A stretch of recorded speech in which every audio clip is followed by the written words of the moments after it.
नमस्कार, आपण बघत आहात महान्यूज 7 करिता मी नंदिनी बर्वे. बळूयाच्या खास बातमींकडे.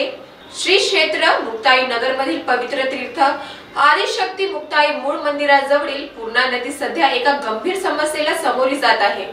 भाविकांची श्रद्धास्थळ असलेली ही नदी सध्या घन जलपर्णीच्या विळख्यात अडकली असून जलपर्णीने संपूर्ण नदी व्यापल्यामुळे स्नान करणे अत्यंत कठीण आणि धोकादायक झाले आहे.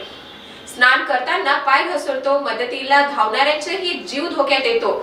हे दुर्लक्ष आता थांबवायला हवं. स्थानिक प्रशासन आणि मंदिर संस्थान यांच्या भूमिकेकडे संपूर्ण परिसराचे लक्ष लागले आहे. जलपर्णी हटवून सुरक्षित स्नान व्यवस्था आणि मूलभूत सुविधा निर्माण करणे हे आता अत्यावश्यक झाले आहे. हा प्रश्न केवळ सुविधा नाही तर श्रद्धेचा आणि सुरक्षिततेचा आहे. योग्य ती तातडीची कारवाई या तीर्थक्षेत्राच्या प्रतिष्ठेला न्याय देऊ शकते. मुक्ताई नगर वरून पंकज तायडे यांची रिपोर्ट, महान्यूज 7 नागपूर.